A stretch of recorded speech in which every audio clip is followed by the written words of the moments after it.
Hello guys, আসসালামু আলাইকুম, welcome to my vlog.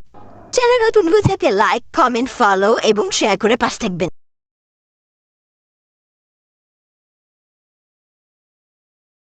কালকে ইন্ডিয়ানদের টুরে খেলা দেখার পর আমার অবস্থা বেহাল হয়ে গিয়েছিল। তারপর আমি লাইট অফ করে ঘুমিয়ে যাই। পরের দিন আমি ছাদে চলে যাচ্ছিলাম, কারণ বৃষ্টির কারণে আকাশটা হয়তো অনেক সুন্দর, আর সেটা দেখার জন্য ভিউ এনজয় করার জন্য আমি গিয়েছিলাম। তারপর আমি ছাদে বসে যাওয়ার ছাদের ভিউটা এত পরিমাণে সুন্দর ছিল যা আমি কল্পনাও করতে পারিনি। তারপর ওই পুরো ছাদটা ঘুরে ঘুরে দেখছিলাম।